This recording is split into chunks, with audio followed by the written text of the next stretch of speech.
One Piece, Episode 1155. Morgans was desperate to reclaim his throne as the greatest news authority on the planet.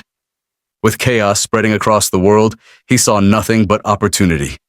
Every headline had to feel hopeless, every report soaked in despair. Fear sold papers, and desperation sold even more. His staff was instructed to squeeze every drop of panic they could from the situation. Vivi was revolted by his mindset. She pushed back, insisting that even in his final moments, Dr. Vegapunk never lost hope. Morgans scoffed at her attitude. He snapped back with a threat, warning that if the princess didn't know her place, he could easily expose her identity to the world. Vivi didn't hesitate. She fired back, calling him a fraud and declaring that no sane person would ever trust his lies. The workers nearby seemed entertained by the exchange, but Wapol was visibly sweating. Forcing a wide grin, he quickly reminded Vivi that Morgans was the sole reason they were still alive. To Morgans, this entire situation was exhilarating. Even the truth, when twisted properly, could be irresistible. He laughed openly at the idea of the world sinking beneath the seas. After all, he ruled the skies. To him, the coming era looked thrilling. With a sharp, knowing smile, he warned Vivi that she might regret challenging him. But Vivi refused to yield. If the world was doomed regardless, she had no intention of groveling just to survive. Morgans was furious, yet he redirected his attention to the stories waiting to be printed. Wapol pleaded with Vivi not to destroy the last thing keeping them safe, the news itself. The headlines were already decided: Blackbeard clashing with Law, Shanks obliterating Kid, and a final outrageous claim that Luffy had coldly taken Dr. Vegapunk's life. Vivi immediately objected to that narrative. Still, if Vegapunk's death needed a scapegoat, it certainly wouldn't be the Marines. With 3 of the 4 emperors making massive moves, it felt inevitable that even Buggy would soon stumble into a victory of his own. Meanwhile, the Marine forces encircling Egghead Island had gone completely silent. Not even Fleet Admiral Akainu could get a response.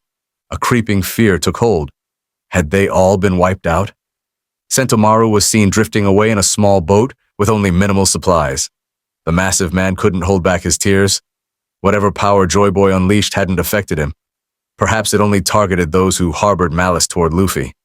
Kizaru watched Sentomaru disappear into the distance as Akainu demanded answers. Stepping over rows of unconscious Marines, Kizaru finally reached a transponder snail. He casually pointed out how loud the Fleet Admiral was being.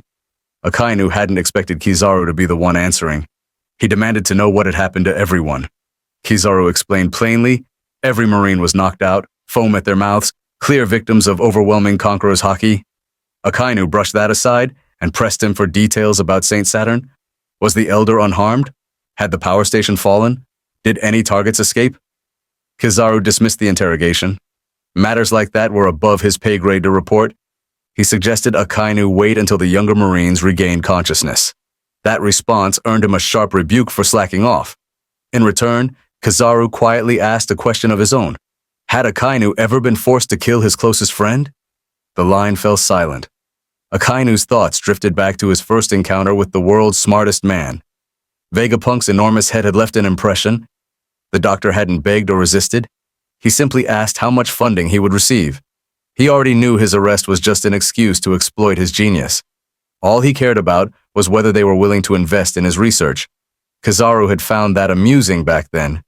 Years later, he stood at the birth of Egghead Island. Even after becoming an admiral, Kizaru worked alongside everyone else building Vegapunk's dream, an island centuries ahead of its time. And now, he had helped reduce it to ashes. He had even delivered the final blow to his closest friend.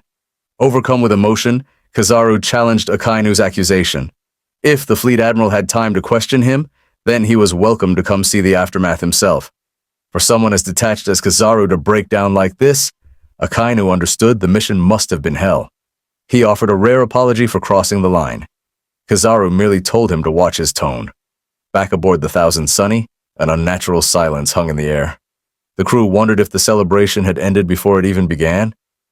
Frankie found it strange that things stopped after just a single drink. Jinbe noticed Luffy's expression and understood. Failing to save Vegapunk weighed heavily on him.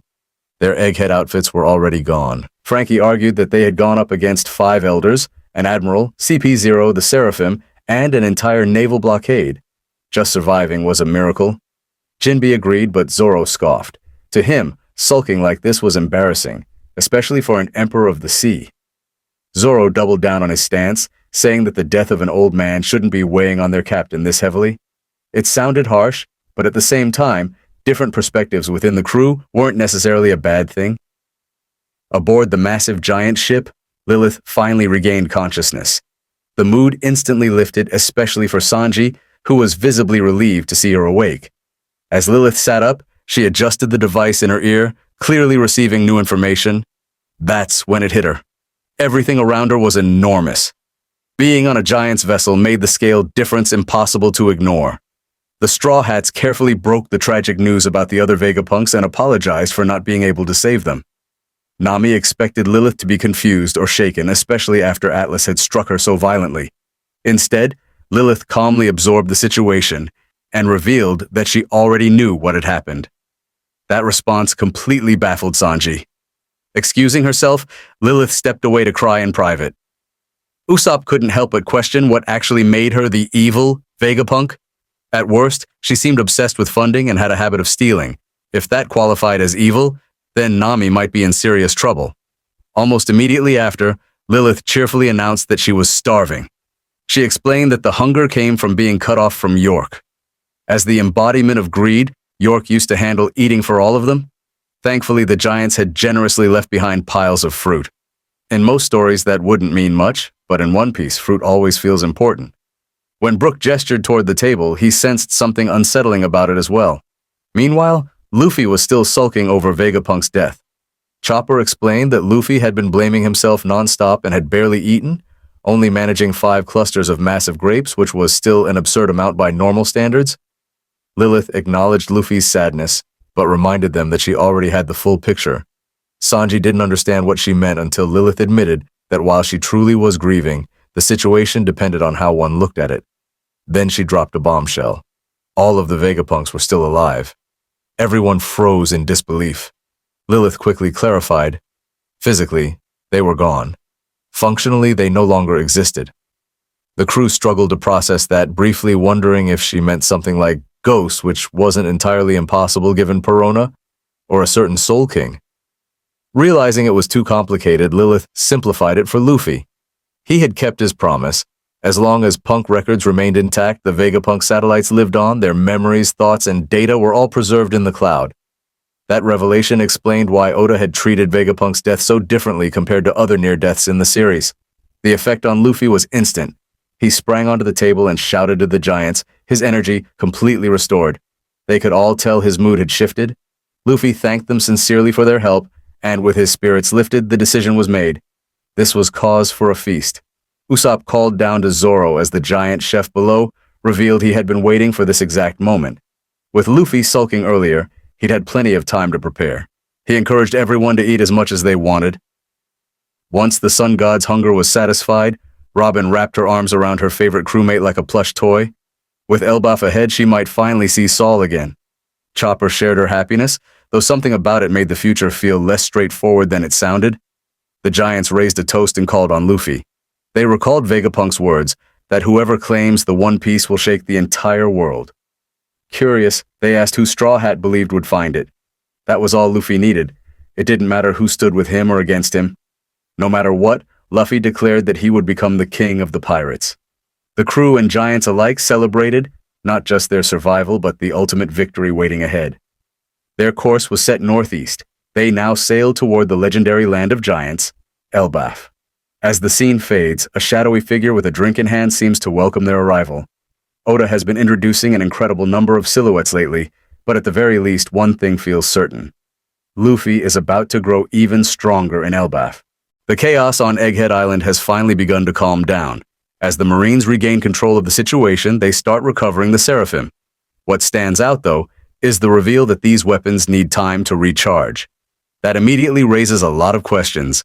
How long can they even operate before running out of power?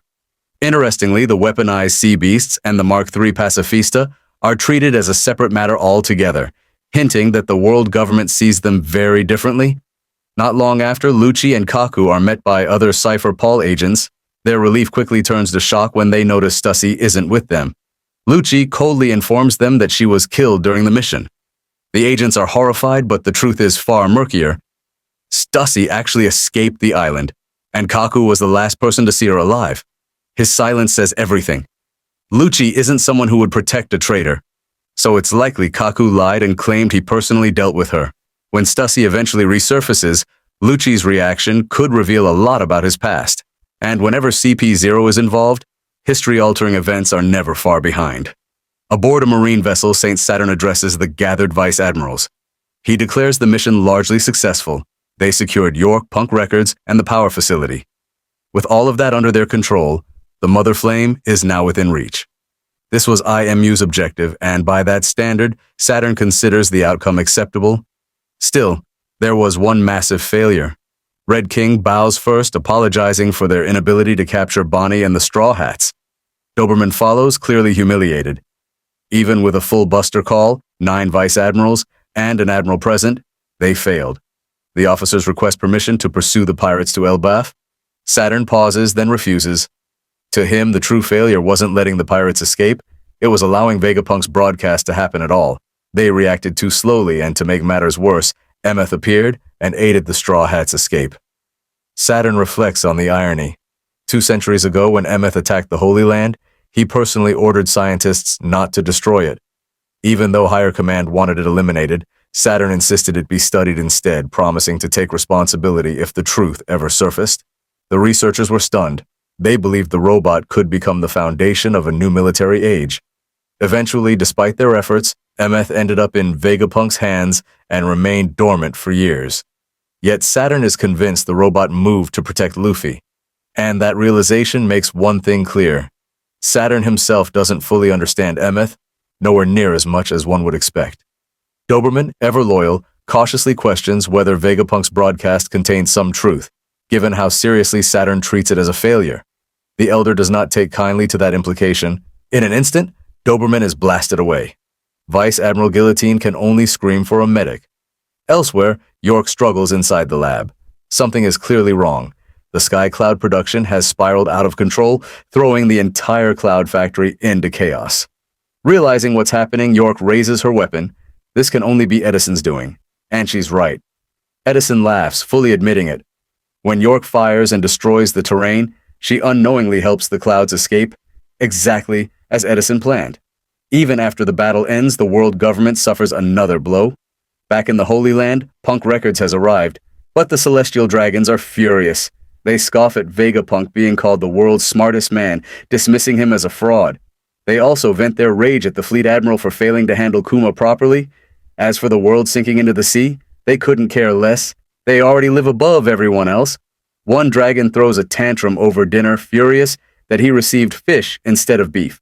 The chef desperately apologizes, explaining that food supplies are limited after the Revolutionary Army's attack.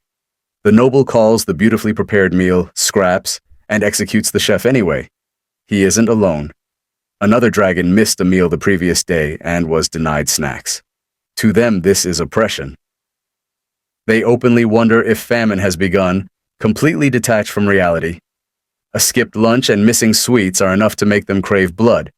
Death alone isn't enough punishment. They want torture. And then, without warning, Figureland Garling enters the Chamber of Authority. The elders are stunned. They demand to know why he's there. Garling calmly states that he's acting under new orders. Warkery is confused. Orders from whom? Peter presses him for clarity.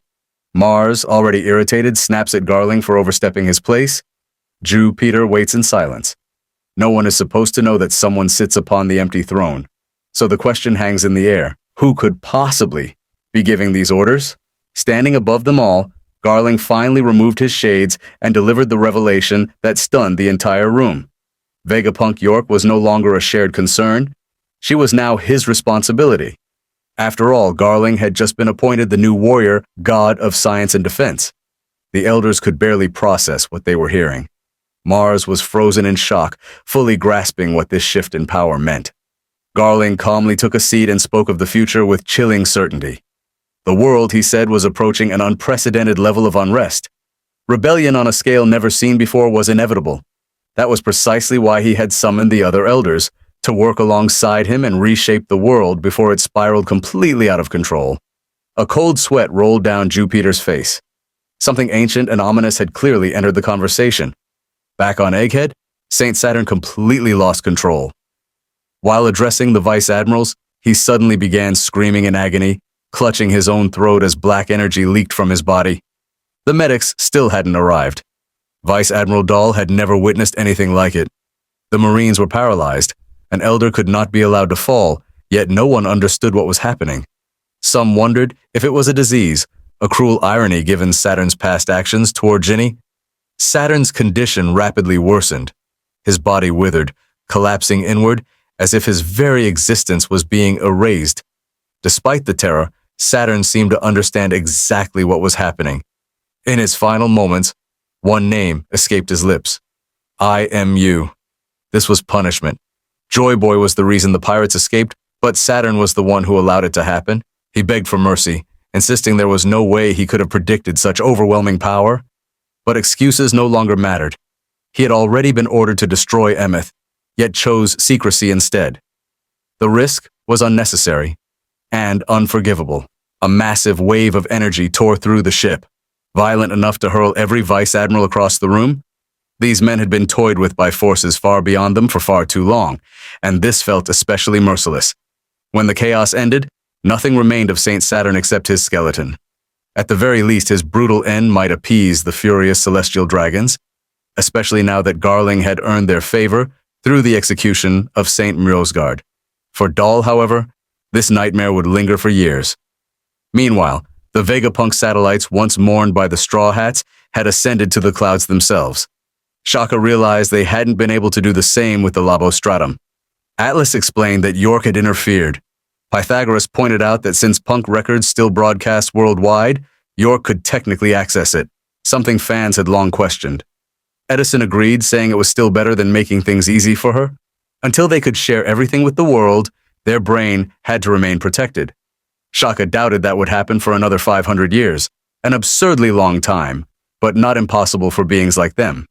Thankfully, Edison had prepared a roaming cloud for mobility. Still, the world believed Vegapunk was dead. That meant no public appearances, no funding, and no recognition.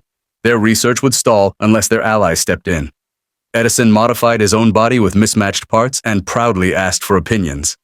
Atlas laughed at how ridiculous it looked, while Shaka noted that his own proportions still seemed oddly perfect. Atlas suggested scrapping all of York's spare parts, and Edison agreed. They were unsettling. Vegapunk truly was something else for creating York and Lilith the way he did. Soon after, Edison contacted Witheria. The weather wizard, Nami's former mentor, was stunned.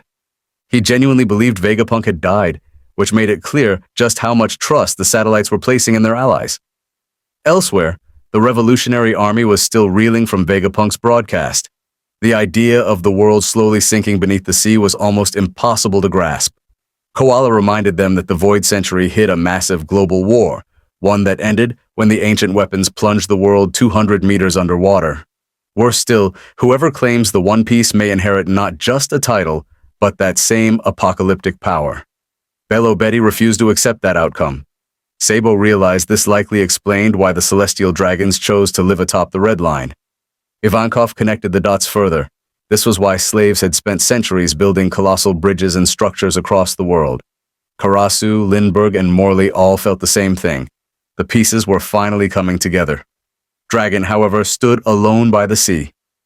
He understood that many who heard Vegapunk's warning would act out of fear and greed, not unity. His timeline had changed. Victory had to come quickly.